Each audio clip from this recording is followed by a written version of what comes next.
በስመ አብ ወወልድ ወመንፈስ ቅዱስ አሐዱ አምላክ አሜን። ክርስቶስ ተንሥአ እሙታን በዐቢይ ኃይል ወሥልጣን አሰሮ ለሰይጣን አግዓዞ ለአዳም ሰላም እምይእዜሰ ይኩን ፍስሐ ወሰላም። ክርስቶስ በዐቢይ ኃይልን ስልጣንን ከሙታን ተፈልዩ ተሰአ ለሰይጣን አሰሮ ለአዳም ነፃ አውፅኦ ካብ ሎሚ ጀሚሩ ሰላምን ሓጎስን ይኹን አሜን። ኣብ ርሑቕን ኣብ ቀረባን ዘለኹም ኩልኹም ብክርስቶስ ክርስቲያን ብወዲ እግዚአብሔር ደቂ እግዚአብሔር እናተባህልኩም ትጽውዑ እግዚአብሔር ኣቦና መንግስቲ ሰማያት ርስትና ቅድስት ድንግል ማርያም እነና ናበልኩም ትምክሑ ኩልኹም ኣብ ርሑቕን ኣብ ቀረባን ኣብ ደገን ኣብ ወፃእን ኣብ ውሽጢ ዓድን ዘለኹም ኩልኹም ከምኡ'ውነይ ብኣዳም ኣዳማውያን ዝኾንኩም ክርስቲያን ዝኾንኩም ደቂ ሰባት ኩልኹም በብንዘለኹምዎ እግዚአብሔር ጸጋ እግዚአብሔር በረከት ብኩልኹም ይኹን። እግዚአብሔር ጸጋና ረድኤት ኣይፈለየና አሜን። ሎማዓልቲ ሕፅር ዝበለ ናይ ትንሣኤ ዝምልከት ክንርአና ዘለናዮ ዘመነ ትንሣኤና እዩ ዘለና። ኣብ ዘመነ ትንሣኤ ምስ ሂወትና ተተሓዘ ክንበሎ ዝግበአና ሰሙን እዚ ክንፈልጦ ክንርድኦ ክነስተውዕሎ ኣብ ሂወትና ክንለማመድ ዝግበአና ናይ እግዚአብሔር ቃል ክነጋገረና ናይ ትንሣኤ ጎይታ መድሓኒ ዓለም ኢየሱስ ክርስቶስ በኩረ ትንሣኤ ሙታን ናይ ትንሣኤና በኩረ ዝኾነ ኢየሱስ ክርስቶስ ጥበቡን ምስጢሩን ይግለጸልና። ብርሃነ ትንሣኤኡ ንሐዋርያትን ንቅዱሳት ኣንስትን ንቅዱሳን መላእክትን ዝገለጸ ኣና እውን ይግለጸልና። ናይ ትንሣኤ በረከት ምስ ኩልና ይኹን አሜን። ርእስና ዝኸውን ናይዚ ሎማዓልቲ ንመሃሮ ትምህርቲ ንበር ምስሌነ እስመ መሲሕ ወተቆልቆለ ፀሓይ መሲሕ እዩ እሞ ፀሓይ እውን ዓሪባ እያ እሞ ምሳና ሕደር። ናይ ሉቃስ ወንጌል ምዕራፍ 24 ካብ ቁፅሪ 29 ጀሚሩ ዘሎ እዩ። ዋና ርእስና እንታይ እዩ? ምሳና ሕደር እዩ። ምሳና ሕደር ጸሎት እዩ። እዚ ብጣዕሚ ጸሎት እዩ። መሲሕ እዩ ፀሓይ እውን ዓሪባ እያ እሞ ምሳና ሕደር ዝብል ቃል እዩ እዚ እዚ ከምዚ ኢሎም ተናገሩ ካብቶም 72 ኣርድእቲ ዝኾኑ ቅዱስ ሉቃስን ቅዱስ ኒቆዲሞስን እዮም። እዚ ዝበሉ ምክንያት ከዓመይ ኣብ ዕለተ ትንሣኤ ካብ ኢየሩሳሌም ናብ ኢማሁስ ኣብ ዝኸድሉ ዕለት እዩ ማለት እዩ። ምሳና ሕደር ዝብልዎ ዘለዉ ከዓመይ ጎይታና ኢየሱስ ክርስቶስ እዩ። ጎይታና ኢየሱስ ክርስቶስ ምሳና ይኹን። ባርዚ ቃል እዚ ንሂወትና ጠቃሚ እዩ። ኣብ መጽሓፍ ቅዱስ ሰፈረሉ ምክንያት ንኣና ስለ ዝጠቅም እዩ። ንኣና ሂወት ስለ ዝኸውን እዩ። ንኣና ዘይጠቅም ቃል ኣብ መጽሓፍ ቅዱስ ኣይፀሓፍን እዩ። ንኣና ትምህርቲ ዘይህብ ኣብ መጽሓፍ ቅዱስ ኣይፀሓፍን እዩ። ስለዚ ኣብ መጽሓፍ ቅዱስ ተፅሓፈሉ ምክንያት ናባና እውን ዝበፅሐሉ ምክንያት ከይጠፍአ ካብ ውሉድ ናብ ወለዶ ዝቐፀለሉ ምክንያት ንሕና ኣብ ዘመን ዘለና ናይ እግዚአብሔር ቃል ሰሚዕና ክንጥቀመሉ ምእንታን ሂወት ክንረክበሉን እዩ እሞ ኩሉ ግዜ ምሳና ሕደር ንበል። እዚ ቃል እዚ ክንልምዶ ኣለና። ካብ በረኻ ካብ ስራሕ ካብ ዝተፈላለየ ናብ ገዛኹም ክትኣትዉ ከለኹም ዕረፍ ምስ በልኩም ምሳና ሕደር በልዎ። ካብ ለይቲ እውነይ ምስ ሓለፈ ብሰላም ምስ ሓለፈ ለይቲ ምስ ሓለፈ ፀልመት ምስ ሓለፈ ናብ ስራሕ ክትወፅእ ተለኹም ከዓመይ ምሳና ወዓል በልዎ። እዚ ክንጠቕሞ ሓፂር ይመስል ቀሊል ይመስል ግን ዓብይ ቃል ኪዳን እዩ። ኩሉ ግዜ ምስ እግዚአብሔር ሕብረት ከም ዘለና ሓላዊና ኖላዊና ንሱ ከም ዝኾነ ነስተውዕለሉ ምሳና ዝነብር መን ምዃኑ እውነይ ንርድአሉ ብመን ፈቃድ ከም ነብር ብናይ መን ሓይሊ ከም ንንቀሳቐስ ከም ነብር እውነይ ንርድአሉ እዩ። ስለዚ ምሳና ንበር እዩ። ተሓፂር መልክዕ ምሳና ንበር። ወዲ ሰብ እግዚአብሔር ምሳኡ ትሕት ዘይብሉ ኮይኑ ሂወት የብሉን። ትንፋስና ምስ እግዚአብሔር ሓይሊ ተተሓዘ እዩ። ሂወትና ምስ እግዚአብሔር ሓይሊ ተተሓዘ እዩ። ስለዚ ኩሉ ግዜ በልዕና እውን ክነመስግን ሰቲና እውን ክነመስግን ደቂስና ክንለዓል ከለና ክነመስግን ካብ በረኻ ክንመለስ ከለና ክነመስግን እዚ ቃል እዚ ክንጥቀም ኣለና። ምሳና ሕደር፣ ምሳይ ሕደር፣ ምስ ደቀይ ሕደር፣ ምስ ቤተሰበይ ሕደር፣ ምስ ሂወተይ ሕደር ኢልና እግዚአብሔር ኣብ ሂወትና ዓብይ ቦታ ክህልዎ ምግባር እዩ። እዚ ክንለምድ ኣለና ኩሉ ግዜ። ምግቢ ጥራይ ይኮነን እዩ مسرح ጥራይ ይኮነኒ ገንዘብ ምእካብ ጥራይ ይኮነኒ ትምህርቲ ምምሃር ጥራይ ይኮነን ኣብቲ ኩሉ ንኸዶ ጉዕዞ ናይ እግዚኣብሔር ሓይሊ ክህልወና እግዚኣብሔር ምሳና እንታን ክኸውን ምሳና እዩ ግን ደግሞ ምሳና ንምዃኑ ክንምስክር ኣለና ተኸባና ተፈልዩ ይፈልጥን ኩሉ ግዜ ከይጸለና ውነይ ከይመስገንና ውነይ እግዚኣብሔር ምሳና እዩ ርሒቑና ይፈልጥን ንሕናና ካብ እግዚኣብሔር ንርሕቕ እምበር እግዚኣብሔር ከባና ርሒቑ ይፈልጥን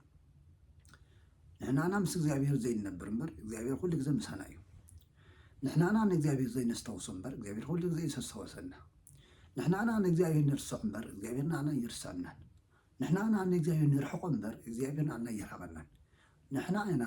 ንእግዚኣብሔር ንርስዖ እምበር እግዚኣብሔር ኣይርሳናን ስለዚ እዚ ቃል እዚ ምሳና ሕደር ዝብል ቀሊል ነገር ኣይኮነን ማለት እዩ ስለዚ ኩሉ ግዜ ካሊእ ተዘይፀለና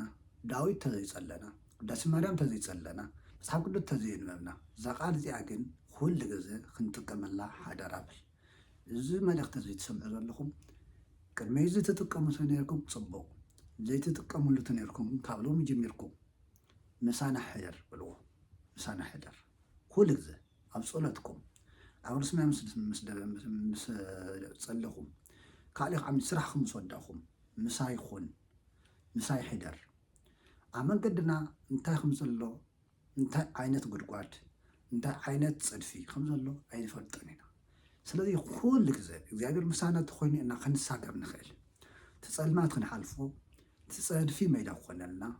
ትጉድጓድ ክድፈለልና ትናይ ጸላኢ ገመድ ክብጠሰልና ዝኾነ ይኹን ንሕና ዘይንፈልጦ እግዚኣብሔር ዝፈልጦ ንሕና ዘይንሪኦ እግዚኣብሔር ዝሪኦ ንሕና ዘይንምርምሮ እግዚኣብሔር ዝምርምሮ ደግሞ ናይ ባዕልትና ድኽመት ይኹን ካባና ስርፍና ይኹን ካብ ተንኮለኛታት ሰባት እውን ዝኾነ ይኹን መፈንጠር ንሂወትና ዘስግእ ኣብ ሂወትና ፀገምን ፈተናን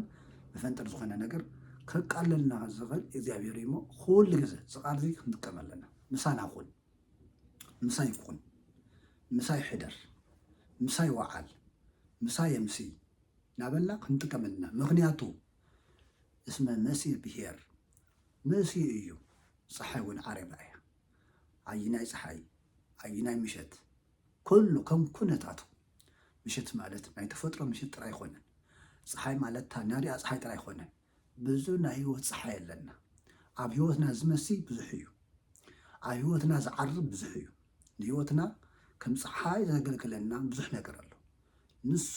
ኣብ ህይወትና ክውዳእ ይኽእል ሰላምና ክውዳእ ይኽእል ዝኾነ ነገር እዚ ኩሉ ዝስተኻኸል ግዜ ክመስል ከሎ ፀሓይ ክዓርብ ከሎ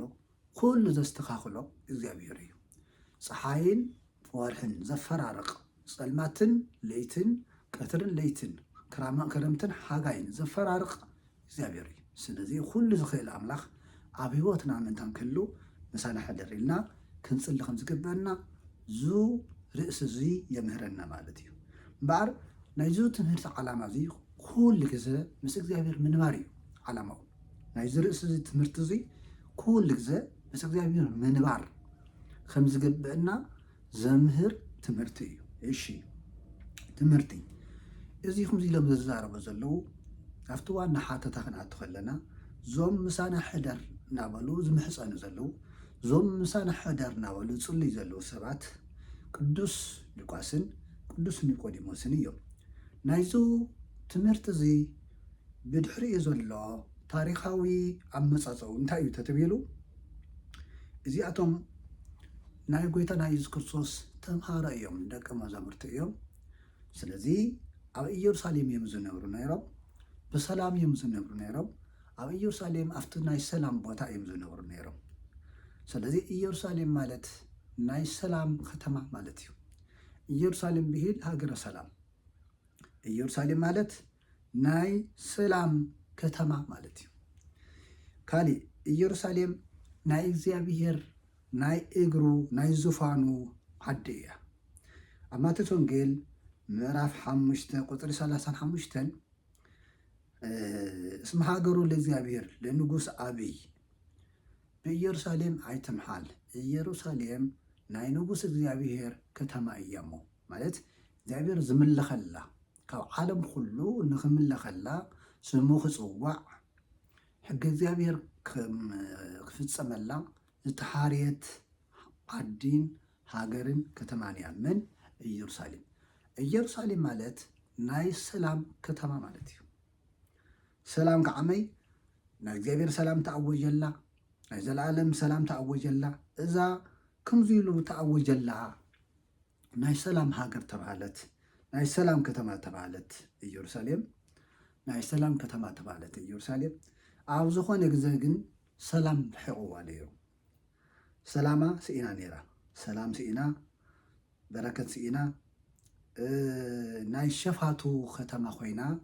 ነይራ። ስለዚ ነዚ እዮም እዞም ክልተ ሃዋርያት ካብታ ናይ ሰላም ከተማ ብሰላም ክንነብርና ኢሎም ኣብኣ ዝነበሩ ሰላም ምስኣኑ እዮም ናብ ካልእ ዓዲ ወይ ድማ ናብቲ ናይ ቀደም ቦታኦም ክምለሱ ንሪኦም ዘለና። ናበይ ዝኸዱ ዘለዉ ኤማሁስ ናብ ዝበሃል ካብ ኢየሩሳሌም ብሰሜን ወገን 12 ኪሎ ሜትር ርሒቑ ዝርከብ ናይ ሉቃስ ከተማ ከም ዝኾነ መፅሓፍ ቅዱስ ይነግረና። እዚ ንምንታይ እዩ ናብኡ ዝኸዱ ዘሎ ምክንያት? ክልተ መልክዕ እዩ። ሃዋርያት ብዕለተ ዓርቢ ዝተበተነሉ ምክንያት ክልተ ሓሳብ መልእኽቲ ኣለዎ። እቲ ሓደ ምእንታን እቲ ትንቢት ክፍፀም እዩ። ሃዋርያት ካብታ ናይ ሰላም ከተማ ዝተበተኑላ ኣብታ ናይ ሰላም ከተማ ሰላም ዝሰኣኑላ ምክንያት ሰላም ዝሰኣኑላ ምሸት ክልተ ነገር እዩ። እቲ ሓደ ትንቢት ክፍፀም ምእንታን እዩ። እቲ ሓደ ትንቢት ክፍፀም እዩ። ትንቢት ኣቐዲሙ ኣብ ክርስቶስን ኣብ ሃዋርያትን ዝፍፀም ቃል ቀዲሙ ተነጊሩ እዩ። ትንቢት እንታይ እዩ ዝብል? እቀትሎ ለኖላዊ ወእዘርዎን ለኣባጊሁ፣ ነቲ ጓሳ ቀትሎ እየ እንተነባጊዕ ከዓመይ ፋሕ ክብለን እየ ዝብል ኣብ ትንቢተ ዘካርያስ ምዕራፍ 13 ቁፅሪ 7 ተቐሚጡ ኣሎ። ከምኡ'ውነይ ማርቆስ 14 ቁፅሪ 27 ትንቢተ ዘካርያስ 13 ብዛዕባ ናይ ጎይታና ኢየሱስ ክርስቶስ ብዕለተ ዓርቢ ዝቕበሎ መከራ ኣቐዲሙ ተነገረ እዩ። ከምቱ ኣብ ትንቢተ ኢሳይያስ 53 ተቐሚጡ ዘሎ፣ ኣብ ትንቢተ ዘካርያስ 13 ቁፅሪ 7 እውነይ ከምዚ ቃልቲ ተቐሚጡ እዩ። ነቲ ጓሳ ክወቕዖ እየ እንተነባጊዕ ዓመይ ክብተና እየን ዝብል ማለት እዩ። ጓሳ ኢየሱስ ክርስቶስ እዩ ባዕሉ ሕያዋይ ጓሳ። ኣብ ዮሃንስ ወንጌል ምዕራፍ 10 ከም ተናገረ ኣነ ሕያዋይ ጓሳ እየ ኢሉ ከም ተናገረ፣ ጓሳና ሓላዊና ዘይነውም ዘይድቅስ ዘይተኸስ ዘይደክም ጓሳና ኢየሱስ ክርስቶስ ብዕለተ ዓርቢ ከምዚ ተሓዝ፣ ከምዚ ቅጥቀጥ፣ ከምዚ ግረፍ ኣቐዲሙ ተነገረ ትንቢት እዩ። ወእዘረወና ኣባጊዕ እንተነባጊዕና ሃዋርያት ክብትነን እየ። እዚ ዘሎ ብትንቢት መልክዕ ኮይኑ ሃዋርያትን ከም ዝብተኑ ሃዋርያትን ወይ ከም ዝብተኑ ተነገረ እዩ። ብዚ መሰረት እዚ ሃዋርያት ብዕለተ ዓርቢ ምሸት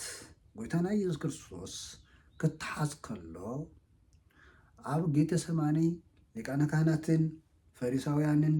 ምስ ወታደር ኮይኖም ኣሲፍትን ኣብ ተትሒዞም ክመፁ ከለዉ ሃዋርያት ተበቲኖም እዮም። ከምኡ እውነይ ኣብ ልዕሊ ጎይታና ኢየሱስ ክርስቶስ ዝበፅሐ መከራ፣ ዝበፅሐ ግፍዒ፣ ዝተፈፀመ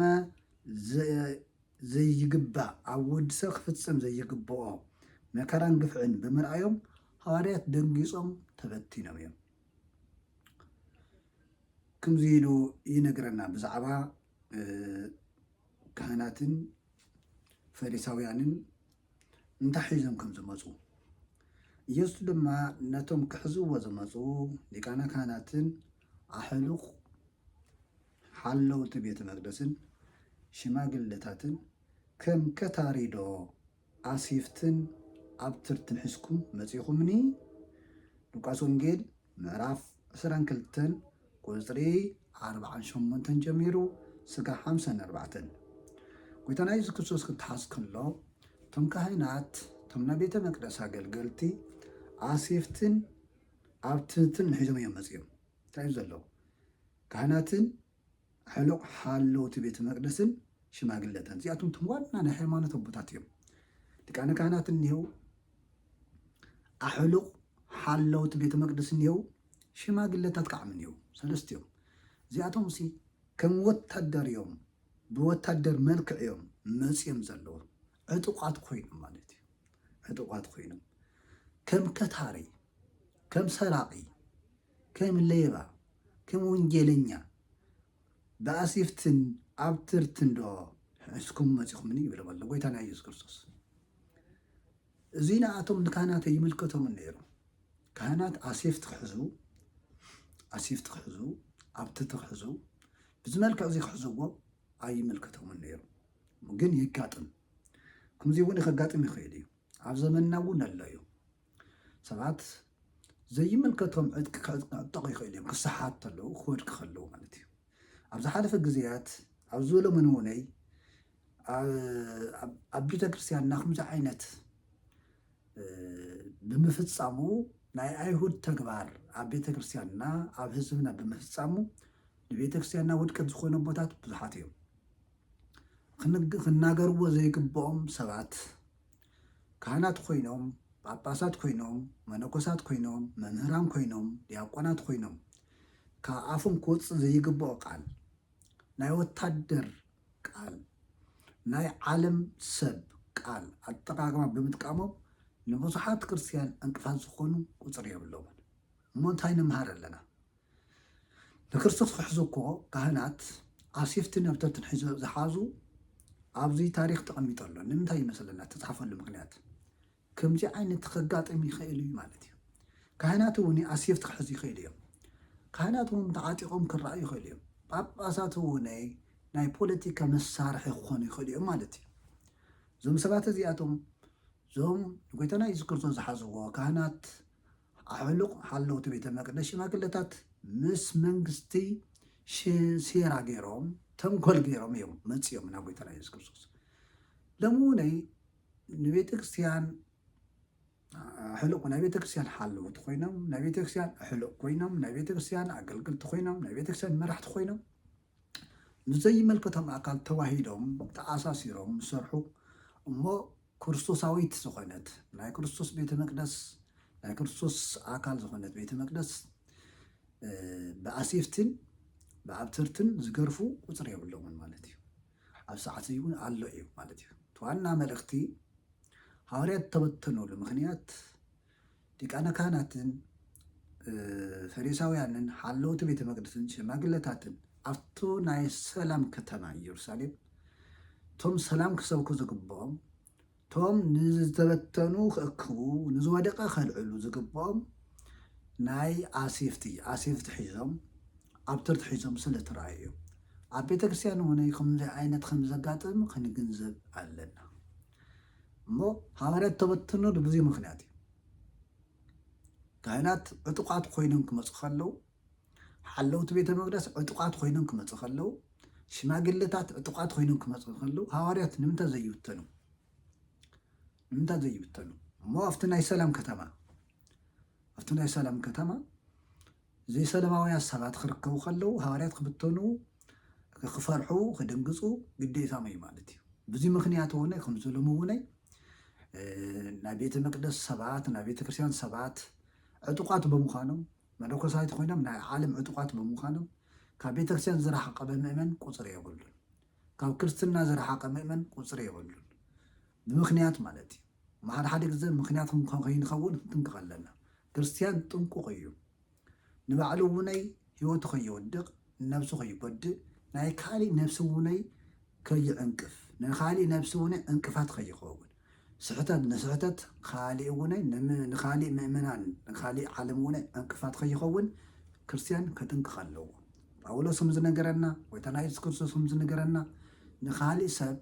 ንሓጢኣት ዕንቅፋት ከይንኸውን መፅሓፍ ቅዱስ ይነግረና እዩ ግን ኣብ ዘመን ዘለና ግን ኣይንጥንቀቕን ብዛዕባ ሂወትና እውን ኣይንጥንቀቕን ብዛዕባ ካሊእ ሰማዒና ዝርአና ተመልካቲና እውን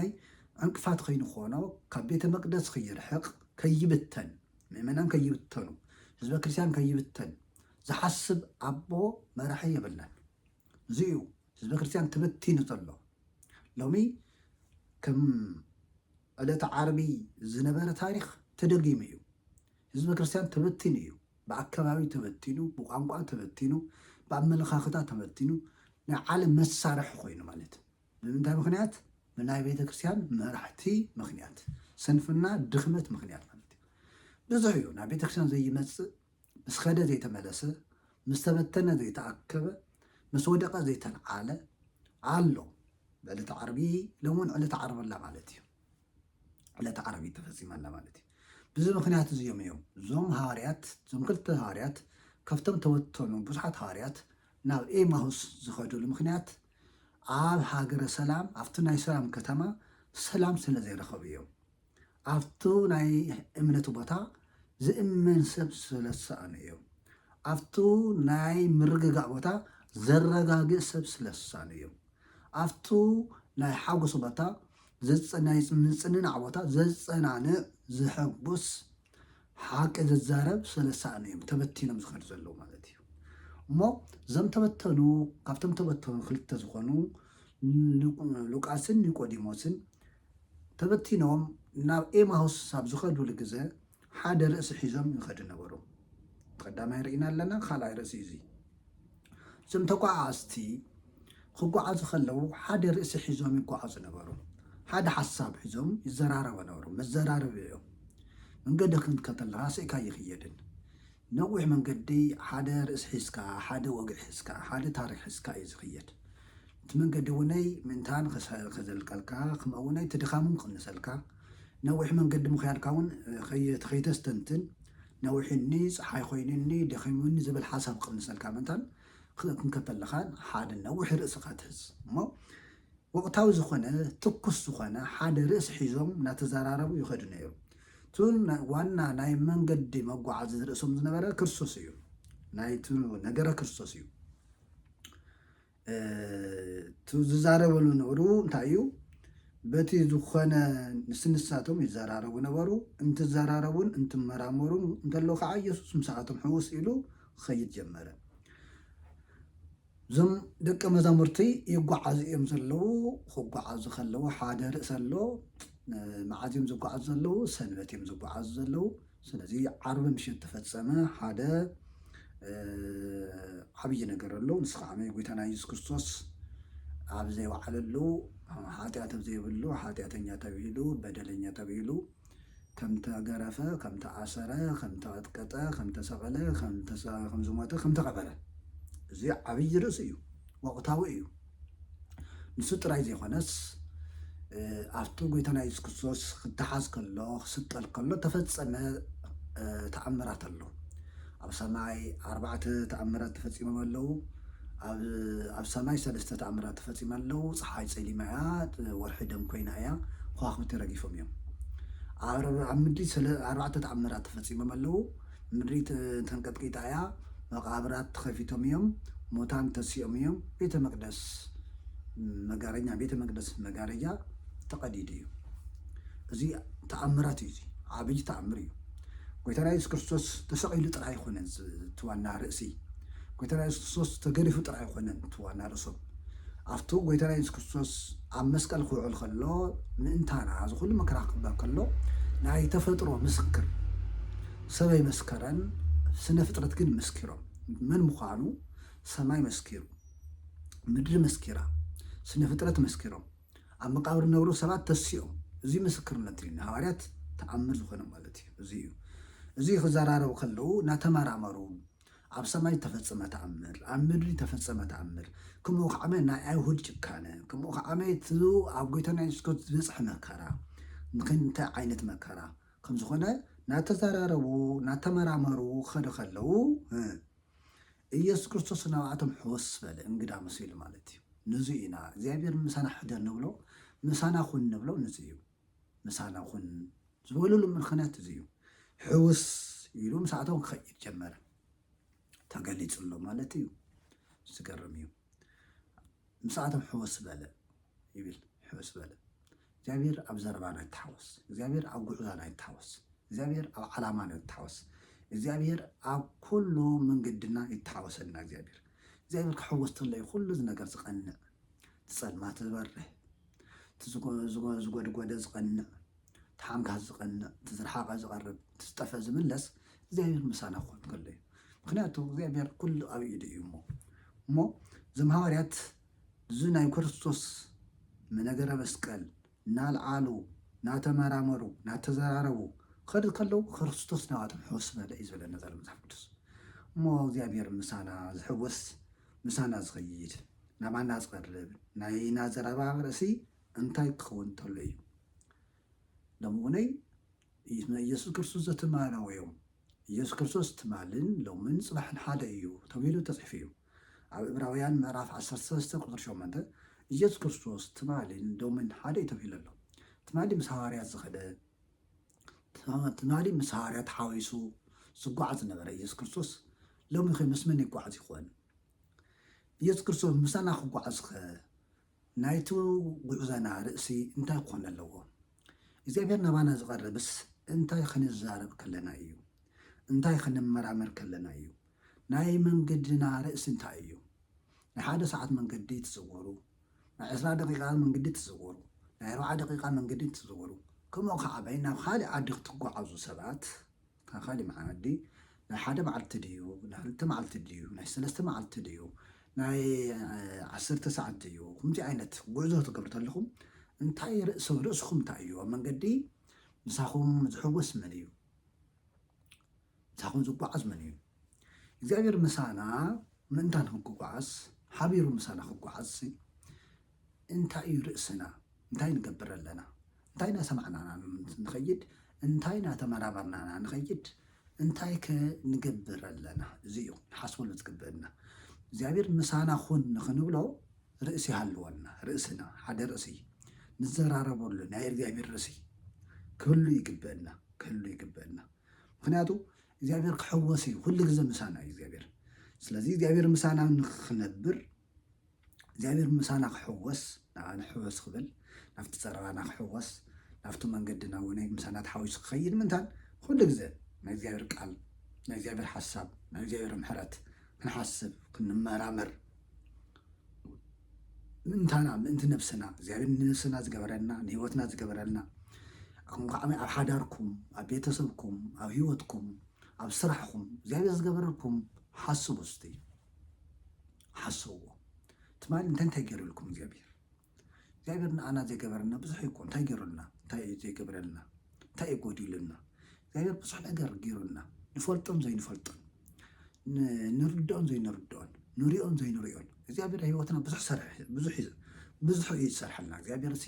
ኣብ ሂወትና ካብ መስርሕ ኣቋሪፆ ይፈልጥን እግዚአብሔር በረከት ይሃበና እግዚአብሔር ብሰላም ያውዓለና እግዚአብሔር ጥዕናና ይሓልወና እግዚአብሔር ካብ ንፈልጦን ዘይንፈልጦን መከራ ይሰውረና እዚ ኢና ምንክር እግዚአብሔር ናይ እግዚአብሔር ተግባር ዘድንቕ እዩ ናበልና ክንመራመር ኣብ መንገድና ዓመይ ክንሓስቡ ይግበአና ከምቲ ቅዱስ ዳዊት ዝበሎ ከዓመይ ቅዱስ ዳዊት ከምዚ ናበለ ይመክረና ዘልፈ ርእዮ ለእግዚአብሔር ቅድመ ይእቱ በኩሉ ግዜ ንእግዚአብሔር እዚ ኩሉ ግዜ ዝርኦ ኣብ ቅድመ እዩ ኩሉ ግዜ እውን ኣብ ቅድመ እዩ ዘልፈ ኩሉ ግዜ ዝርኦ እግዚአብሔር ኣብ ቅድመ እዩ ኣበይ ኣብ ቅድመ ኩሉ ግዜ እግዚአብሔር ቅድሜና ተኮይኑ ነገራት ኩሎም ዝተኻኸሉ ኣብ ቅድመ እዩ ዳዊት ኣብ ዝኸድክዎ ኩሉ እግዚአብሔር ቅድመ እዩ ኩሉ ግዜ ዝርኦ ይብለና እስመ በየማኔ ውእቱ ከመ ይትሃወክ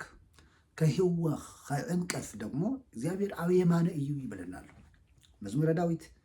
መዝሙር 15 ወይ ብቕንፍ 16 ቁጥሪ 8 ኣነ ከይህወኽ ነፍሰይ ከይትህወኽ ጥዕናይ ከይህወኽ ቤተይ ከይህወኽ ቤተሰበይ ከይህወኽ ዓደይ ከይህወኽ ንጉስ እንድዩ ህዝበይ ከይህወኽ እሲ እግዚአብሔር ኩሉ ግዜ ኣብ ቅድሚ እዩ ኩሉ ግዜ ዝርኦ እንታይ ዓይነት ዓይኒ ንጉስ እዩ ኣብ ዓለም ዝነብር እዩ ህዝቢ ዘመሓድር ሰብ እዩ ህዝቢ እናመሓደረ ቀትሪ ኣብ ዳይነት ነውዓለ እሞ ኩሉ ግዜ እግዚአብሔር ዝርኢ ሰብ እሞ ኩሉ ግዜ እግዚአብሔር ዝሓስብ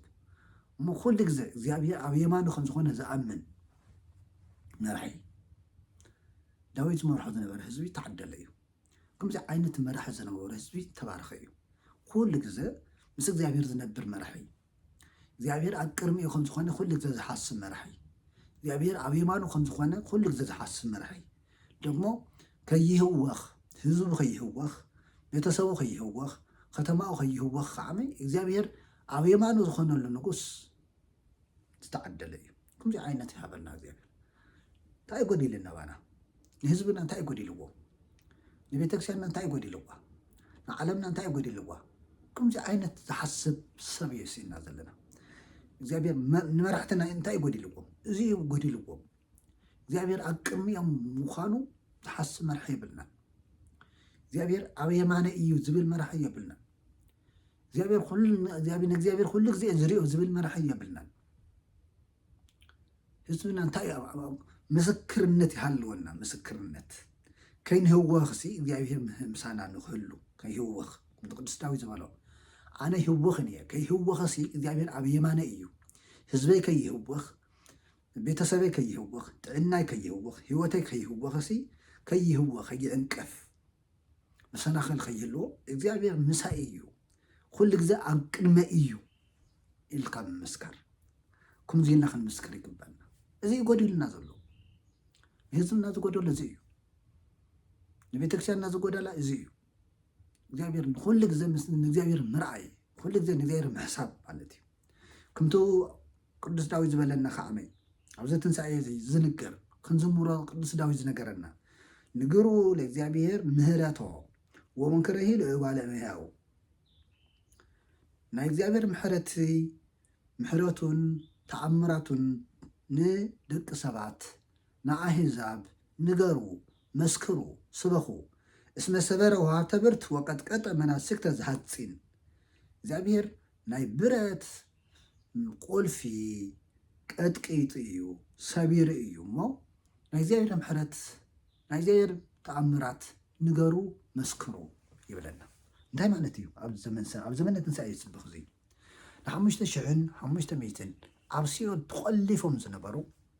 ወይ ድሞ ን5500 ዝኣክል ተዓፅያ ዝነበረት ገነት እግዚአብሔር ከፊትዋ እዩ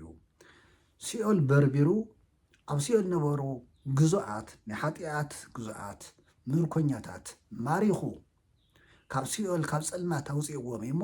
ናይ እግዚአብሔር ምሕረት መስክሩ እግዚአብሔር ምሕረት እዩ ዘመነ ትንሣኤ ናይ ምሕረት መግለፂ እዩ ዘመነ ትንሣኤ ናይ እግዚአብሔር ተኣምራት ናይ እግዚአብሔር ምሕረት ንመስክረሉ ንናገረሉ ወቅቲ ሳምንታት እዩ ስለዚ እግዚአብሔር ነብስና ናፃ ኣውፅኡልና ሲኦል ሰቢሩ ወሰበረ ወሃብተ ብርት ሓጢኣትን በደልን መርገምን መርገመ ስጋ መርገመ ነፍስን ሰይርዎ እዩ ካብዓ ብኣዳም ኣብ ማእኸልናን ኣብ ማእኸል እግዚአብሔር ዝነበረ ናይ ሓጢኣት ናይ መርገም ኣፍ ደገ ማዕፆ ቁልፊ ተሰይሩ ተቐጥቂጡ እዩ ወቀጥቀጠ መናስክተ ዝሃፂን መናስክት ማለት መቆለፊ ማለት እዩ ቀጥቀጠ ምቅጥቃጥ ማለት እዩ ሰይሩ ማለት እዩ ሓጢኣት እዩ ቁልፊ ተባሃለ ነፍስና ዝቆለፈ ምስ እግዚአብሔር ከይንራኸብ ዝኸልከለ ህንፃ የሓጢኣት ህንፃ ግንቢ እግዚአብሔር ኣፍሪሶልና እዩ እስመ ሰዓረ መርገመ ገብረ ሰላም በመስቀሉ ወሰዓረ እምኔነ መርገመ ሰላም በመስቀሉ ሰላም ገበረ መርገም ከዓማኒ ካባና ኣጥፍአ መርገም ዝበሃል ንኣዳም መርገም ንሔዋን መርገም ኣጥፊኡልና እዩ ደምሲሱልና እዩ ስለዚ እዚ ዝገበረልና ንእግዚአብሔር ኣመስግንዎ እናበለ ቅዱስ ዳዊት ኣብ መዝሙረ ዳዊት መዝሙር 106 ወይ ብቕንፍ 107 ቁፅሪ 15 ተቐሚጡ ኣሎ ኣብ ዘመነ ትንሣኤ ኩሉ ግዜ ኣብ ቤተክርስቲያን በብሰንበቱ ዝምዝመር መዝሙር እዩ ንእግዚአብሔር ተኣምራቱን ምሕረቱን መስክርዎ ሓጢኣትን ከማይ ዲያብሎስን ኣጋንንትን ቀጥቂጡ እዩ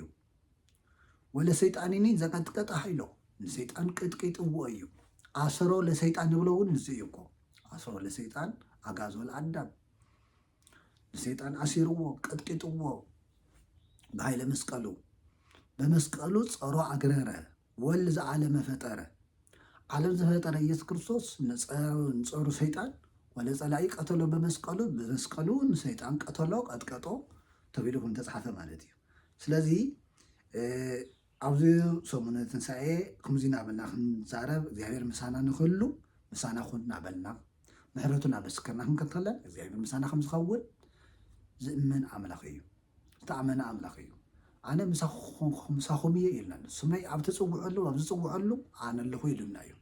ሃብሃሉ ክልተ ሰለስቱ ጉባኤን ብስመይ እሄሉ ኣንሰ ማእከሎም እየ ብስመይ ክልተን ሰለስተን ኣብ ዝተኣከብሉ ኣነ ኣብ ማእኸሎም ኣለኹ ኢሉ ቃል ኪዳን ኣትኢልና እዩ ስለዚ እግዚኣብሔር ኣብ ማእኸልና ክህሉ እግዚኣብሔር ኣብ ማእኸል ህዝብና እግዚኣብሔር ኣብ ቤተ ክርስቲያንና እግዚኣብሔር ኣብ ቤተሰብና እግዚኣብሔር ኣብ ሓዳርኩም እግዚኣብሔር ኣብ ሂወትኩም እግዚኣብሔር ኣብ ስራሕኩም ንኽህሉ ምሳና ሕደር በልዎ ምሳና ኮን በልዎ ብስምካ ተኣኪብና ኣለና ብስምካ ንፅሊ ኣለና ብስምካ ንምሕፀን ኣለና እሞ ኣብ ማእኸልና ተረኸብ ኢልኩም ክዝክርዎ ይግባእ ማለት እዩ ሳልሳይ ናይ ክርስቶስ መልሲ እዩ ብዛዕባ ነቶም ምሳና ኮን ኢሎም ተማሕፀንዎ ዝሃቦም መልሲ ኣሎ ጎይታና ኢየሱስ ክርስቶስ ንሳቶም ዘዘንትዎ ዝነበረ ካልእ ስለ ዝነበረ ተስፋ ቆሪፆም ስለ ዝነበሩ ካብ እግዚኣብሔር ፀጋ ርሒቆም ስለ ዝነበሩ ሰላም ሲእና ዓድና ሰላም የብላን ኣብ ቤተ መቅደስ ሰላም ሲእና ኣብቲ ናይ ሰላም ከተማ ሰላም ሲእና ኢሎም ተስፋ ቆሪፆም ይብተኑ ኣብ ሕማቕ ሓሳብ ኣብ ተሻቐለ ሂወት ኣብ ዝደኸመ ሂወት ኣብቱ ካብ እምነት ዝረሓቐ ኣተሓሳስባ ስለ ዝነበሩ ጎይታና ኢየሱስ ክርስቶስ ገሲፅዎም እዩ ከምቲ ንሕና ንብሎ ሓደ ሓደ ግዜ ካብቲ መከራ ተልዓለ ካብቶም ናይ ክፉኣት ሰባት ጭካነ ተልዓለ እምበር ከእግዚኣብሔር ኣለ ድዩ ዝብሉ ሰባት ብዙሓት እዮም ዓለም ብክፍኣት ክትምላእ ከላ ዓለም ብምልኣ ብክፍኣት መሊኣ እዛ ዓለም እዚኣ ክፉኣት ክገዝዋ ከለዉ ክፉኣት ክመርሕዋ ከለዉ ቅኑዓት ሰባት ሓቀኛታት ሰባት ክጠፍኡ ከለዉ ክብደሉ ከለዉ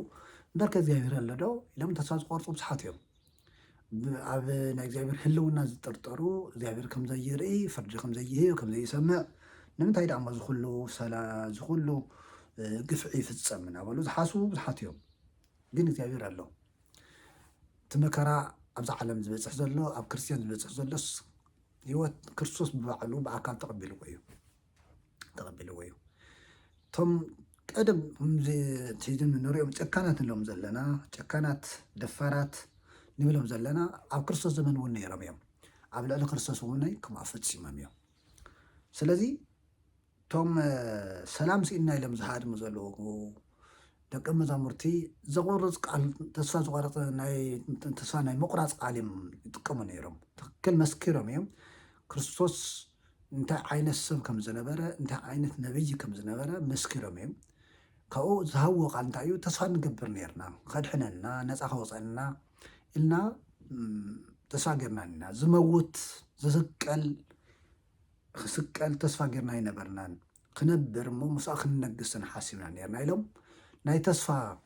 ምቁራፅ ቃል ምስ ተዘራረቡ ጎይታና ኢየሱስ ክርስቶስ ኣሪምዎም ገሲፅዎም እግዚኣብሔር ስቀይ ይብልን ክነጥፍእ ከለና ይእርመና እዩ ማለት እዩ ስለዚ እንታይ ኢልዎም ኣቱም ዘይተስተውዕሉ ክርስቶስ ነዚ መከራ እዙይ ክቕበል እሞ ናብ ክብሩ ክኣቱ ግድን ዶ ኣይኮነን እዚ ዝተፃሓፈ ነገር እዩ ሓድሽ ነገር ኣይኮነን የምህሮም እዩ ዘሎ እዚ ኣቱም ዘይተስተውዕሉ ተግሳፅ እዩ ዘይተስተውዕሉ ምክንያቱ 3 ዓመት ሙሉእ ኣምሂርዎም እዩ ክርስቶስ ብዛዕባ ምድሓን ጥራይ ይኮነ ኣምሂርዎም ብዛዕባ ሰላም ጥራይ ይኮነ ኣምሂርዎም ብዛዕባ በረከት ጥራይ ይኮነ ኣምሂርዎም ብዛዕባ ኣብዚ ዓለም እዚ ዝግብር ጥራይ ይኮነ ኣምሂርዎም ኣብ ሂወቱ ዝበፅሕ እውነይ ኣብ ሂወቱ ዝበፅሕ እውነይ ኢየሱስ ክርስቶስ ተቐዲሙ ነጊርዎም እዩ እንታይ ዝብል ናሁን ኣረግ ኢየሩሳሌም ናብ ኢየሩሳሌም ክንወፅእ ኢና ወይ ዝወልወሉ ጓል እመያው ክሕሱኒ እዮም ክሰቕሉኒ እዮም ክቐትሉኒ እዮም ቅበር እየ ኣብ ሳልሳይ መዓልቲ ክትስእ እየ እናበለ ኢየሱስ ክርስቶስ ሞቱን ትንሳኤውን ነጊርዎም እዩ መቸም ኣብ ዓለም ሞይተ ክትስእ እየ ኢሉ ቆፀሮ ዝሓሰበ ሰብ ካብ ክርስቶስ ወፃኢ የለን ክመውት እየ እሞ ኣብ ሳልሳይ መዓልቲ ክንራኸብና ኢሉ ቆፀሮ ዝሓሰብ ካብ ክርስቶስ ወፃኢ የለን መን ኣሎ እስቲ ሞይተስ ኣብ ሳልሳይ መዓልቲ ገሊላ ኣቀድመኩም ኣብ ገሊላ ክንረኸብና ድሕሪ 3 መዓልቲ ክንረኸብና ክመውት እየ ቅበር እየ እሞ ድሕሪ መቃብር ድሕሪ ሞት ክንራኸብና ኢሉ ቆፀሮ ዝሓዘ የለን ክርስቶስ እዩ እዚ ንሃዋርያት ኣይተዋሓጠሎም ሃዋርያት ዝቃል እዚ ከኣምንዎ ኣይከኣሉን ዘይተለመደ ሓዱሽ ነገር እዩ ድሕሪ መቃብርስ ሂወት ኣሎ ኢሎም ተስፋ ይገበሩን ድሕሪ መቃብርስ ትንሣኤ የሎም ተስፋ ኣይገበሩን እግዚኣብሔር ግን ኩሉ ዝኽእል እዩ እሞ ፈፂምዎ እግዚኣብሔር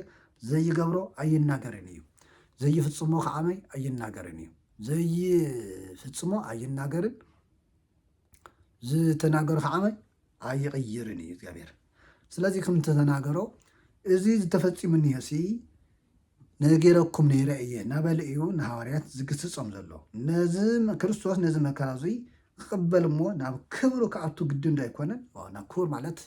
ኣምላኽነቱ ናብ ህያውነቱ ሞይቱ ከም ዘቐይር ማለት እዩ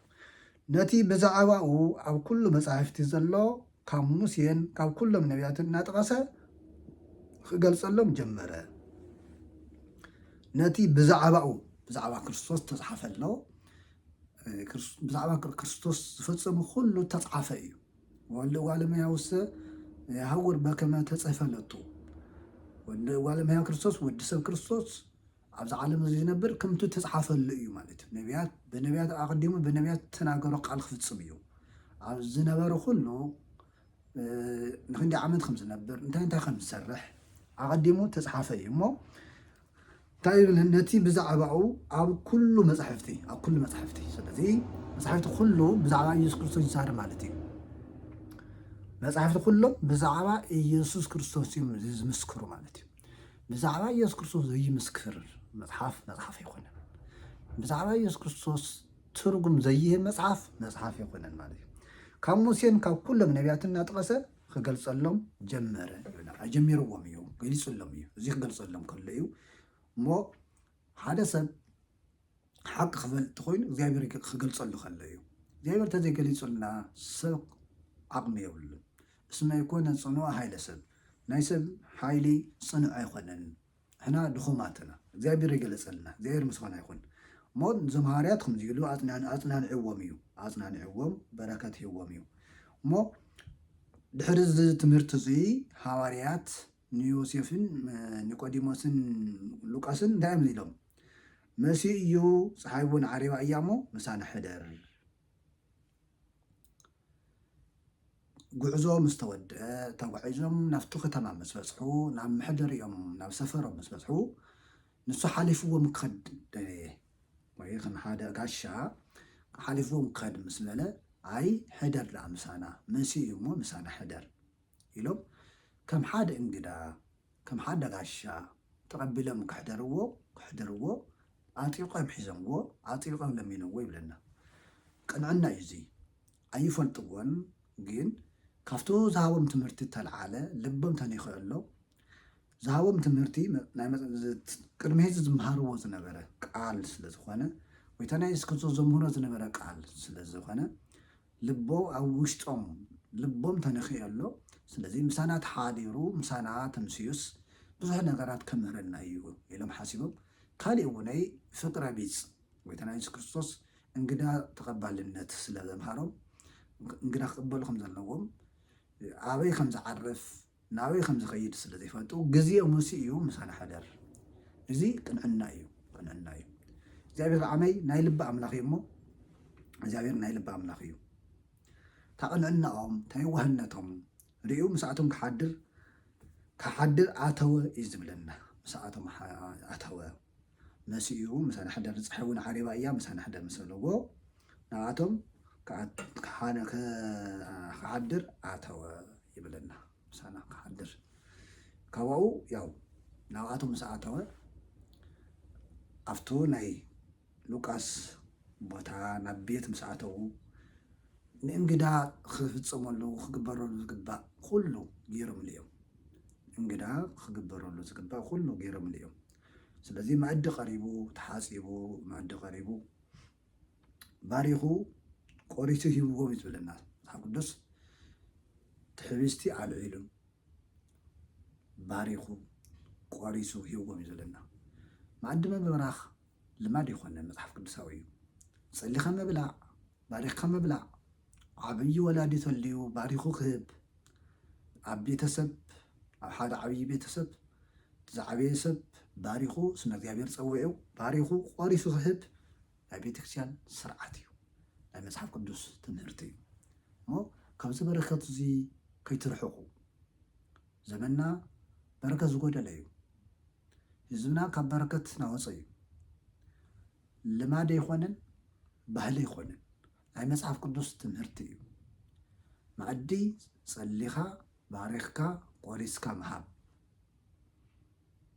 እዚ ኣብ ዓድና ሓድሽ ነገር ኣይኮነን ንፀንሐ እዩ ግን ልማድ ጌርናዮ ምንም ናተበረዘ ናተቐነሰ እዩ ዝኸድ ዘሎ ስለዚ ብተኻእለ መጠን እቲ መልእኽቲ እዚ ትሰምዕዎ ኣብ ሂወትኩም ተግባራዊ ግበርዎ ወለዲ ባሪኽኩም ፀሊኹም ቆሪስኩም ክትቡ ኣብ ቤተክርስትያን ስርዓትን ትምህርትን እዩ እሞ ጎይታ ኢየሱስ ክርስቶስ ነቲ መኣዲ ኣብዒሉ ፀልዩ ባሪኹ ቆሪሱ ሂቦ ይብለና ድሕሪኡ እንታይ እዩ ዝገርም ተኣምር እዩ እዞም ክልተ ሰባት ባሪኹ ቆሪሱ ምስ ሃቦም ኣዒንቶም ተኸፈተ እዩ ዝብለና ኣዒንቶም ተኸፈተ እሞ ኣለለይዎ ይብለና ዝገርም ናይ በረከት መኣዲ እግዚኣብሔር ዝባርኾ መኣዲ ምስጢር ይገልጽ እግዚአብሔር ዝባርኾ እንጀራ ኣዒንቲ ይኸፍት እግዚአብሔር ዝባርኾ እንጀራ ምስ እግዚአብሔር የፋልጥ እግዚአብሔር ዝባርኾ እንጀራ ክንበላ ከለና ኣና ሂወትና ጤና ዝረክብ ምብላዕ ጤና ንሰብ ሲ ምብላዕ ጥራይ ኣይኮነን ዘድልዮ ንሰብ ከብዲ ምብላዕ ጥራይ ኣይኮነን ዘድልዮ ንሂወትና ዝተባረኸ እንጀራ የድልየና ምክንያቱ እንጀራ ኩሉ ጥዑ ኣይኮነን እክለ ህማም ዝበሃል ኣሎ ንሕማም ዝኸውን እኽል ኣሎ ንደዌ ዘጋልጽ ሕማም ዘምፅእ ዘይተባረኸ ኣሎ ኣእምሮ ዝደፍን ኣእምሮ ዝሕምም እንጀራ ኣሎ ዝገርም እንጀራ እዩ ግን እዚ እሞ ጎይታና እግዚአብሔር ምስ እግዚአብሔር ዘላሊ እንጀራ ዝተባረኸ መኣዲ ዓይንትኻ ዝኸፍት እንጀራ እዛ ዓይኒ ጥራይ ኣይኮነን እኮ ዓይኖም እማ ይርኢ ነይሩ እኮ ናይ ውሽጦም ዓይኒ ተኸፊቱ እሞ እዚ እንጀራ እዚ ድንጉፃት ዝነበሩ ፍርሓት ዝነበሩ ተስፋ ዝህብ እንጀራ ፍርሓትን ሓዘንን ዘርሕቕ እንጀራ ጓሂ ዘረስዕ እንጀራ ሓዚኖም እዮም ነይሮም ኣብ ጓሂ እዮም ነይሮም እዚ ኩሉ ዘረስዕ እንጀራ እዮም እግዚአብሔር ባርኽዎም ወንሲ እኮ እግዚአብሔር ክባርኽ ከለዎ ነገራት ይስተኻኸሉ ሓዘንና ንርስዕ ጓሂና ካብኣና ዝርሕቕ እግዚአብሔር ክባርከና ከሎ ተስፋና ዘልምልም ሂወትና ዘልምልም እንጀራና ዘበርከት እውን እግዚአብሔር ክባርኸ ከሎ እዩ ፍርሓትን ሓዘንን ካብ ሂወትና ዝወፅእ እግዚአብሔር ምሳና ክኾን እውን ከሎ እዩ እዚ እውን ቅዱስ ጳውሎስ እግዚአብሔር ምስሌነ ኣልቦ ዘይክለነ ሮሜ ምዕራፍ 8 ቁፅሪ 31 እግዚአብሔር ምሳና ተኮይኑ ንስእነ ነገር የለን ይብል ከምታ ቅድስት ድንግል ኣዴና ወላዲት ኣምላክ ስማዕልዎ ነገር ዘይተሳእኖ ንእግዚአብሔር ዝሳእኖ ነገር የለን ኢላ ዝመስከረት ናይ እግዚአብሔር ሓይልን ረድኤትን ተስፋ ዝገበረት ንእግዚአብሔር ዝሳእኖ ነገር የለን እሞ እግዚአብሔር ምሳና ኮነ በልዎ ንእግዚአብሔር ምሳና ሕደር ንበሎ እግዚአብሔር ምሳና ኮን ከሎ እዩ እቲ መኣድና ዝባረኽ ሰሪሕና ስለ ዝረኸብና ጥራይ ኣይኮነን እንጀራ ስለ ዝቐረበ ጥራይ ኣይኮነን እግዚአብሔር ክባርኾ ከሎ እዩ ኣዒንትና ዝኽፈት ኣዒንትና ውሽጢ ኣዒንትና ድሕደን ዚዙ እኮ ሂወት የብልናን ንፈልጥና ዓለም እኮ ንእግዚአብሔር ክተልሎ ኣይከኣለትን እያ እግዚአብሔር ንእግዚአብሔር ኣብ ዓለም ኣሎ ዓለምኩም ክትፈልጦ ይከኣለትን እዩ ዝብለና ቅዱስ ዮሃንስ ዮሃንስ ወንጌል ምዕራፍ 1 ካብ ቁፅሪ 5 ጀሚሩ ዘሎ እግዚአብሔር ኣብ ዓለም ኣሎ ዓለም ግን ዓለም ሰይ ኣይመሮ ዓለም ግን ኣይፈለጦን ኣየለለዮ ንብለና ኣይፈለጦን እሞ ንእግዚአብሔር ንፈልጦን ንኸውን ንኢየሱስ ክርስቶስ ንፈልጦን ንኸውን ከይንፈልጦ ዝጋረደና እንታይ እዩ ኣዒንቶም ተትሒዘኒ ረኣዩ ዝብለና መፅሓፍ ቅዱስ ከየለልይዎ ከይፈልጥዎ ኣዒንቶም ተትሒዘን ነይረን እሞ ንጎይታና ኢየሱስ ክርስቶስ ምእንታና ካብ ሰማይ ዝወረደ ምእንታና ካብ ድንግል ማርያም ተወለደ ምእንታና ዝተሰቐለ ምእንታና ዝሓመመ ምእንታና ዝሞተ ምእንታና ዝተቐበረ ተስእ ንለልዮነ ንኸውን መን እዩ ንሱ ኢየሱስ ክርስቶስ መን እዩ ኢየሱስ ክርስቶስ ንሂወትና እንታይ እዩ ከይነልዮ እንታይ ይኽልክልና ዘሎ ቱ ከይነልዮ ዝኽልክለና ካባና ክርሕቕ ኮይኑ ካባና ክለዓል ኮይኑ ካባና ክግፈፍቲ ኮይኑ ካባና ክቕንጠጥቲ ኮይኑ ምሳና ሕደር ምባል እዩ ምሳና ሕደር ምሳና ነበረ ኢልና ተተማሕፂና ተጸሊና እግዚአብሔር ምሳና ይሓድር እግዚአብሔር ምሳና ተሓዲሩ ኩሉ ነገር ይባረኽ ካብኡ ተባረኽ እንጀራ ክንበልዕ ከለና ተቐደሰ እንጀራ ክንበልዕ ከለና ናይ በረከት እንጀራ ክንበልዕ ከለና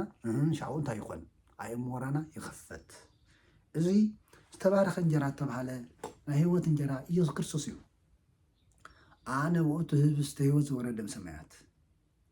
ካብ ሰማይ ዘወረደ ናይ ህይወት እንጀራ ኣነ እየ ኣብ ዮሐንስ ወንጌል ምዕራፍ 6:33 ተቐሚጡ ኣሎ ኣብ ዮሐንስ ወንጌል ምዕራፍ 6:36 ኩሉ ግዜ ኣብ ቅዳሴ ነዚሞ ህብስት ዘወረደ ሰማያት ህብስት ዘወረደ ሰማያት ወሃብ ህይወት ለኩሉ ዓለም ንኩሉ ዓለም ህይወት ዝህብ መን እዩ ኢየሱስ ክርስቶስ እዩ እሞ ህይወት ክንረክብ ተኮይንና ኣዕንትና ከፈት ኮይኑ ናይ ክርስቶስ ስጋው ደሞ ክንቅበል ምስጢሩ ቁርባን እዩ ህብስተ ህይወት ህብስተ መድኃኒት ዘወረደ ሰማያት እናተባሃለ ኩሉ ግዜ ኣብ ቤተክርስትያን ብዜማ ዝእወጅ ህብስተ ህይወት ህብስተ መድኃኒት ባዕሉ እውን ኣነ ናይ ህይወት እንጀራ እየ ኢሉ ዝመስከረ ንኣይ ዝበልዓኒ ኣይመውትን ኢሉ ዝመስከረ ሞተ ነብሲ የብሉን ናብ ሲኦል ይወርድን ኢሉ ቃል ዝኣተወና ዝበልዓ ችያየ ኣነ ይህሉ ምስሊዩ ስጋይ ዝበልዐ ደመይ ዝሰተየ ኣነ ምስኣኹ ክኸውን እየ ምስኣኹ ክሓድር እየ እዩ ዝበለና ምስኣኹ ክሓድር ንሱ እውን ምሳይ ክነብር እዩ ተዋህዶ ናይ ፀጋ ተዋህዶ ይበሃል እግዚኣብሔር ምሳና ክህሉ ምሳና ክንኽነብር ህብስተ ህይወት ዝኾነ ኢየሱስ ክርስቶስ ክንበልዕ ክንሰቲ ይግብአና ዝገርም እዩ ፈሪሖም ካብ ኢየሩሳሌም ሃዲሞም ዝነበሩ ሰባት ናይ ህይወት እንጀራ ናይ በረከት እንጀራ ምስ በልዑ ከየምሰዩ በታ ሰዓት እዚኣ እዩ ዝብለና ቅዱስ ሉቃስ ኣብ ሉቃስ ወንጌል ምዕራፍ 14:33 በታ ሰዓት እቲኣ ተልኢሎም ናብ ኢየሩሳሌም ተመለሱ ይብለና ናብ ኢየሩሳሌም ጸልማት ከይፈርሑ ንኣይሁድ ከይፈርሑ ንሊቃነ ካህናት ከይፈርሑ ነቶም ሓለውቲ ቤተ መቅደስ ከይፈርሑ ንናይ ሄሮድስ ናይ ጲላጦስ ወታደራት ከይፈርሑ ናብ ኢየሩሳሌም ተመለሱ ይብለና እሞ ናብ ኢየሩሳሌም መን እያ ቤተክርስቲያን እያ እኮ ንግዚኡ ናብ ኢየሩሳሌም ተመሊሶም ንሱ ዝባርኾ ክንበልዕ ከለና ዓለም ንዕቕና ጸልማት ሓጢኣት ናይ ጸላኢ ኩሉ ዘፍርሕ ነገር ንዕቕና እግዚኣብሔር ምሳና ስለ ዝኾነ ዘፍርሐና ነገር ኣይነብርን እዩ ፈሪሖም ዝሃድሙ ዝነበሩ እንደገና ብድፍረት ተመሊሶም ማለት እዩ ብታሕጓስ ተመሊሶም ሓዚኖም ዝኸዱ ነበሩ ናተሓጎሱ ተመሊሶም ናጓሃዩ ዝኸዱ ነበሩ ናተሓጎሱ ናተጽናሕኖ ተመሊሶም ተስፋ ቆሪፆም ዝኸዱ ነበሩ ናተሓጎሱ ሰላም ረኺቦም ተስፋ ሒዞም ተመሊሶም ማለት እዩ እሞ ክንምለስ ናበይ ከም ንኸይደ ይንፈልጠና እሞ ለምውን ናብ ኤማሁስ ዝኸድ ቁፅሪ ይብሉን ኤማሁስ ዓለም እያ ኢየሩሳሌም ቤተክርስቲያን እያ እሞ ንክንምለስ ንእግዚኣብሔር ምሳና ሕደር ንበሎ መጠቃለሊ ክነጠቃሎ ኢና ደግም ከተቃሎ እየ ኣብ ሰዓት እዚ ኣብ ሂወትና ትርጉም ዝበና ትምህርቲ እዩ እግዚአብሔር ምሳና ክኾን ንብለሉ ምክንያት ብዙሕ እዩ መሲኡ እዩ እሞ ምሳና ሕደር ንብለሉ ፀሓይ ዓሪባ እያ ምሳና ክኾን ንብለሉ ምክንያት ብዙሕ እዩ እንታይ እዩ ኤማሁስ ማለት ሰፈር ማለት እዩ ኤማሁስ ናይ ዓለም ምሳሌ እያ ኤማሁስ ናይ ዓለም ምሳሌ እያ እሞ ዶሚ ናብ ዓለም ዘይተመለሰ መን እዩ ናብ ሰፈር ዘይኸደ ዘይተኸፋፈለ ካብ ኢየሩሳሌም ቤተክርስቲያን እያ ኢየሩሳሌም መንግስቲ ሰማያት እያ ካብ ቤተክርስቲያን ዘይረሓቐ መን እዩ ካብ መንግስቲ ሰማያት ዘይረሓቐ መን እዩ ፀሓይ ዓሪባትና እያ እሞ ንዓና ተመለስ ኢና ክንጸልይ ዝግበአና ንሱ እዩ ኣብ ሰዓት እዚ ንሱ እዩ ምሳና ተኮይኑ ተባረኽ እንጀራ ክንበልዕ ተኮይንና ናባና ተመለስ ምሳና ሕደር ፀሓይ መሲያ እያ ናብና ክንጸልይ ይግበአና ተባረኽ እንጀራ ዝበልዕ ዘሎ መን እዩ ዝተባረኸ እንጀራ ዝበልዕ መን እዩ ስለዚ ኣብ ሰዓት እዚ ኩምቲ ጎይታና ኢየሱስ ክርስቶስ ንሃዋርያት ዝገሰጾም ተግሳጽ የድልየና ዘይተስተውዑሉ ዝበሎም ንዓና እውን ዘይተስተውዕሉ ናበለ ጎይታና ኢየሱስ ክርስቶስ ይገስጸና እዩ። ዘይተስተውዕሉ ናብ ኤማሁስ ዝኸድና ካብ በረከት እንጀራ ዝረሓቕና ካብ ኢየሩሳሌም ዝረሓቕና ካብ ቤተክርስትያን ዝረሓቕና ኩልና ተስፋ ቆሪፅና ኣብ ዓለም ዘለና ብመራሕቲ ምክንያት ድዩ ብናይ ባዕልና ስንፍና ድዩ ብእምነትና ድኽመት ድዩ ካብ ቤተክርስትያን ንዝረሓቕና ናይ ህይወት እንጀራ ክንበልዕ ዘይከኣልና ኣብ ኢየሩሳሌም ፀኒዕና ክንነብር ዘይከኣልና ሎሙነ ጎይታና ኢየሱስ ክርስቶስ ይግስፀና ከምዚ እናበለ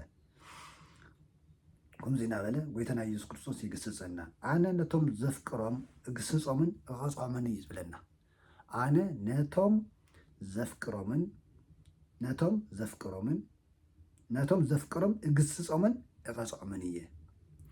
ደጊም ንቃሕ እሞ ተነሳሕ እዚ ቀጥታ ንኣና እዩ ንህይወትና እዩ ደጊም ንቃሕ እሞ ተነሳሕ ሓደ እኳ ድምፀይ ሰሚዑ ማዕፆ እንተኸፊቱለይ ናብኡ ክኣቱ እየ ምስ እውን ክበልዕ እየ ንሱ እውን ምሳይ ክበልዕ እዩ ራእይ ዮሃንስ ምዕራፍ 3 ካብ ቁፅሪ 19 ጀሚሩ እንታይ ዝብለና ኣሎ ኣነ ነቶም ዘፍቅሮም እግስፆምን ቀፅዖምን እየ ንሃዋርያት ገሲፅዎም እዩ ገሲፁ መሊስዎም ለምውነይ እግዚኣብሔር ንኣና ይግስፀና ንዝረሓቕና ንዘይነስተውዕል ቃሉ ንዘንጋዕና ናይ እግዚኣብሔር ቃል ዘንግዕና ንነብር ንዘይነስነፍስ ይግስፀና እንታይ እዩ ዝብለና ዘሎ ንቃሕ ይብለና ዘሎ እሞ ተነሳሕ እዚ ኣዋጅ እዩ ንስማዕ እዩ ሓደ እኳ ድምፂ ሰሚዑ ማዕፆ እንተኸፊቱለይ ናብኡ ክኣቱ ምስ እውን ክበልዕ እየ ንሱ እውን ምሳይ ክበልዕ እዩ ዝገርም እዩ ተኸፊትና ኣሎ እግዚኣብሔር ኩሉ ግዜ የንኳሕኳሓሎ ማለት እዩ እግዚኣብሔር ናብ ልብና ክኣቱ ምሳና ክሓድር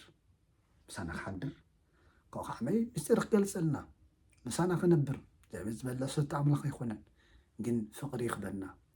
መንፈሳዊ ፍቅሪ ክምግበና ሰላም ክምግበና ግዴታ ናይ ሓረስታን ምግቢ ይኮነ ዘድልየና ናና ቃል እግዚኣብሔር ምግቢ እዩ ቃሉ ህይወት እዩ ስለዚ ህይወት ክህልወና ክነስተውዕል ይግበአና ማለት እዩ ካሊእ ኣብ ሰዓት እዚ ቃል እግዚኣብሔር ክንሰምዕ ቃሉ ፍቅሪ ክህልወና ይግበአና ናይ እግዚኣብሔር ቃል ክነፍቅር ይግበአና ቃል እግዚኣብሔር ዝፍቶ ነገር እዩ ቃል እግዚኣብሔር ዝፍቶ ነገር እዩ ኣብ ሰዓት እዚ ክርስቲያን ኮይንና ተዋሪድና ዘለና ናይ እግዚኣብሔር ቃል ብዘይ ምስማዕና እዩ ኣብ ፀቢብ ዓለም ዘለና ኣብ ፀልማት ዘለና ኣብ ጭንቂ ዘለና ንእግዚኣብሔር ቃል ቦታ ብዘይ ምሃብና እዩ ግዜ ብዘይ ምሃብና እዩ ካብ እግዚኣብሔር ትእዛዝ ብምውፃእና እዩ ካብ እግዚኣብሔር ቃል ወፂና ኢና እንታይ እዩ ዝብለና መፅሓፍ ቅዱስ ኣይሰርኮም ለኩሎም እለ የርህቁም ትእዛዝክ ካብ ትእዛዝካ ንዝወፁ ኣሕስርካዮም ዘለና ህይወትናን ታሪክናን ክብርናን ክሓዊ ዝኽእል ብቃሉ እዩ ፈነወ ቃሉ ኣይኦም ቃሉ ልኢኹ ኣሕብይዎም እዩ ዝብለና መፅሓፍ ቅዱስ ቃሉ ልኢኹ ኣሕብይዎም ስለዚ ተባረኸ ታሪክና ክምለስ ህይወትና ክሕደስ እንተኮይኑ ቃል እግዚኣብሔር ኩሉ ዝኽእል እዩ እሞ ቃል እግዚኣብሔር ክንሰምዕ ርእስና ክንገብሮ ይግበአና ማለት እዩ ካሊእ ወእንተ ቃልካ ኣሂወኒ ስለ ቃልካ ሕያው ግበረኒ ናበልና ክንዝምር ኣብ መዝሙረ ዳዊት መዝሙር 118 ብቕንፍ 119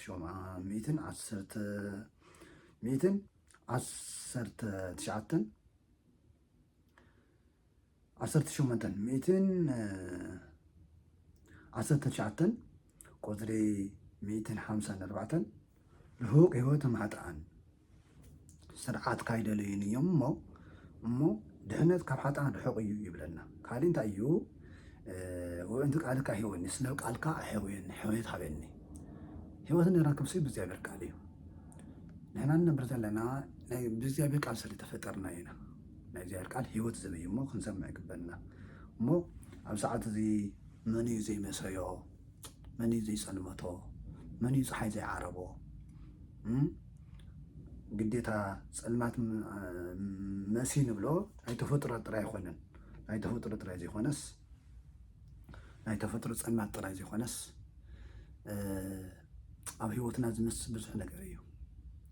ቤተሰብና እንታይ ይመስዮም ኣሎ ህዝብና እንታይ መስይዎም ኣሎ እንታይ ዝመስዮም ዘሎ ህዝብና እንታይ ስኢኑ ኣሎ ፀሓይ ሰላም ዝዓረቦ በረከት ዝዓረቦ ዝመስዩ ብዙሕ እዩ እዚ ኩሉ ክስተኻኸል ዝኽእል ኩሉ ብዝኽእል ብእግዚኣብሔር እዩ እሞ ናብቱ ፀሓይ ዘይዓርቦ ናብ እግዚኣብሔር ክንቀርብ ይግበአና ንሱ ዘይዓርብ ፀሓይ እዩ መፅሓፍ ቅዱስ كم قامي صلاة كيدان كم زينا بالله يسوع كريستوس محسنه ፀሐይ ዘየዓርብ ወማቶ ዘይጠፍእ ፀሐይ ዘዘንፍ ያበርህ ዲበ ቅዱሳን ዘይዓርብ ፀሐይ ዘይጠፍእ መብራህቲ ፀሐይ ኣብ ልዕሊ ቅዱሳን ኩሉ ግዜ ዘብርህ ኢየሱስ ክርስቶስ እዩ ዝብል ኩሉ ግዜ ዘይዓርብ ፀሐይ ዝዓርብ እዚኣ ናይ ዓለም ነገር ኩሉ ዓራባይ እዩ ናይ ዓለም ነገር ኩሉ መሳያ እዩ ኣብዚ ዓለም ዘሎ ኩሉ ዝመስል ነገር እዩ ዝመስል እዩ እሞ ዘይዓርብ ፀሐይ ዘይመስል ፀሐይ ኣለና ናብኡና ምሳና ሕደር ንብሎ ዘለና እቲ ዘይፀልም ፀሓይ እዩ ምሳና ሕደር ምሳና ኮይኑ ለና ዘይመሲ ጎይታ እዩ እስመ ፀልመትን እየፀልም ብሃብየከ ወለሌትን ይብሎ ከም መዓልት ኣብ መዝሙረ ዳዊት መዝሙር 138 ብቕንፍ 139 ቁጥሪ 12 ፅልመት በዓኻ ፀልማ ኣይፀልም እዩ ዝብለና ለይቲ እውን በዓኻ ከም መዓልቲ እዩ ዝብለና ፀልማት ዝብል ኣብ እግዚኣብሔር ቦታ ይብሉን እዩ ንእግዚኣብሔር ዝፀልሞ ነገር የለን እግዚአብሔር ዝሞስየ ነገር የለን እግዚአብሔር ምሳና ተኮይኑ እቲ ብርሃን ዘይዓርብ ፀሓይ ዘይዓርብ ብርሃን ምሳና ተኮይኑስ ዝኾነ ኣይፅልምተናን ኣይመስየናን ንሕና ግና እግዚአብሔር ከባና ስለ ዘረሓቐ ረድኤት እግዚአብሔር ከባና ስለ ዘረሓቐ ናይ እግዚአብሔር ሰላም ናይ እግዚአብሔር በረከት ካብ ሂወትና ካብ ህዝብና ካብ ማእኸልና ስለ ዘረሓቐ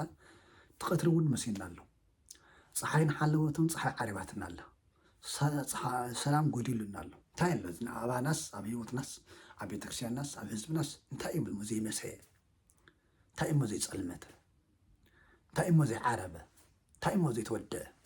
እንታይ ቀሪልና እንታይ ሒዝና ቀሪና ስለዚ እቲ ዓብዪ መማረፂ ዓለም ዓሪባትና እያ ፀሓይ ዓሪባትና እያ ኣብ ኩሉ ካብ ላዕሊ ጀሚሩ እስካብ ታሕቲ ዓለም ብምሉኡ ዓይርብና እዩ ተስኢንና እዩ ከባና ርሒቕ እዩ መሲና እዩ ንኣና ቆልሓ ዝብለና እዩ ኣብ ፀልማት ኢና ዘለና ቆልሓ ዝብለና ሰብ ይብልናል ስለዚ ናይና ኣማራፂ ናይ ህዝብና መማረፂ ካሊእ ኣማራፂ የብሉን እግዚኣብሔር እዩ ኩሉ ዝከኣል ሃገር ዝቐንዕ ህዝቢ ብሰላም ዝነብር እግዚኣብሔር ምሳና ክኸውን ተሎ እዩ ዓዲ እውነይ ብሰላም ዝነብር ብሰላም ዝሕሎ ብእግዚኣብሔር ሓይሊ እዩ እመ ያዕቀበ እግዚአብሔር እመ እግዚአብሔር ያዕቀበ ሃገረ ከምቶ የለው ለየለው እግዚአብሔር ንከተማ ተዘይሓልይዋ ከተማ ንሕልእና ዝብሉ ብኸንቲ እዮም ዝደኽሙ እዩ ዝብለና መፅሓፍ ቅዱስ ካብ መፅሓፍ ቅዱስ ንላዕሊ ምስክር የለን ወታደር ስለ ዘጠቅካ ብዙሕ ሰራዊት ስለ ዘለካ መሳርሒ ስለ ዘለካ ይኮነ እግዚአብሔር ተዘይሓልዩካ ተዘይሓጊዙካ ከንቲ ይኩሉ እይድህ ንጉስ በብዛ ሰራዊቱ ንጉስ ብሰራዊቱ ብዙሓት ኣይድሕንን ተባሂሉ ተመስክር እዩ ደግሞ እቲ ታሪክ ተፈፂሙ እዩ ኣብ መፅሓፍ ቅዱስ ስለዚ ህዝቢ ስለ ዝሓዝከ ጥራይ ኣይኮነን ስለ ዝሞትካ ጥራይ ይኮነ ዓዲ ዝሕሎ ናብ ሞትካ ዓዲ ይሕለን እዩ ኩሉ ክኽእል ሓይሊ ዝህብ እግዚኣብሔር እዩ እሞ እግዚኣብሔር ምሳና የለን እግዚኣብሔር ኣብ ህዝብና ማእኸል የለን እግዚአብሔር ኣብ ማእኸል መራሕትና የለን ንዚኢና እውን ከም ደቂ ዘግራ ንባላዕ ዘለና ንብትን ዘለና ስለዚ እንታይ እዩ ዘድልየና መሲ እዩ ምሳና ሕደር ምሳና ንበር ፀሓይ ዓሪባ እያ ምሳና ሕደር እና ከም ግሊ እውነይ ከም ቤተሰብ እውነይ ከም ህዝቢ እውነይ ከም ዓዲ እውነይ ከም ዓለም እውነይ ፀሎት እዚ ክንፅልዮ ይግበአና ስለዚ እቲ ዓብዪ ርእስና እንታይ እዩ መሲ እዩ ምሳና ሕደር እያ ምሳና ሕደር ኩሉ ግዜ زقال زيها مشت مسان حدر نقو مساي وحل ناب سرح مسانا وفر كله مسانا زقال زي كنتم مسحا قدس تقنتا أوري زداقن نعرف شدشتا قاقوزر 4 جميرو تايزل ذكروا لزيهر أملاكك لزيهر أملاكك كل ذي ذكره كدكس كلها ذكره كتسألها ذكره عم قد يخدخت لا تذكره ክትቅመጥ ከለኻ ዘክሮ ተባሂሉ ተቐሚጡ እዩ ስለዚ ኩሉ ግዜ ንእግዚኣብሔር ንምዝካር ንሂወትና መፍትሒ እዩ ንሱ እዩ ናይ ሽግር መፍትሒ ኩሉ ኣብ ኢድ እግዚኣብሔር እዩ ኩሉ ዝኽእል እውን እግዚኣብሔር እዩ ስለዚ ምእንታና ኩሉ ዝኾነ ምእንታና ኩሉ ተቐበለ ኩሉ ዝገበረና ኣምላኽና ኢየሱስ ክርስቶስ ብትንሕና ንምኖ ዝጥርጠር ኣምላኽ ኣይኮነን እንኳን ንሕና ንጥይቆ ናይ ዓለም ነገር ሲ ርእሱ እኳ ኣሕሊፉ ሂቡና እዩ እግዚኣብሔር بتني عالم نجار زترتر أملاخ يخونه زتقمنا تخوينو زابر أي خلق لنا نا عالم نجار زي خونس أهزاب زرخوه يخونس عبد عالم زلو زحلفاي نجار زي خونس زابر زي حلف زهب أملاخي زابر زفت أراد زي خون زهبس بعلو رأسه حلفه هيوته هبنا أملاخي ስለዚህ እግዚአብሔር በመሃብ ይተጠርኒ ሞ ሁሉ ነገር ክስተኻኸለልና ምሳና ሕደር ምሳና ነበርና መላ ክንጽልይ እግዚአብሔር ፍቀደልና ሁሉ ክንገብር ከዓመይ እግዚአብሔር ፈቃድ ይኹን ሞ እግዚአብሔር ኃይልን ጥበብን ይሃበና ናይ ቅድስት ድንግል ማርያም በረከት ናይ ቅዱሳን መላእክት ረድኤት ናይ ቅዱሳን አበው ጸሎት ምስኩልና ይኹን በበን ዘለናዮ እግዚአብሔር ሓለውና ሰናይ ጊዜ ይኹነልኩም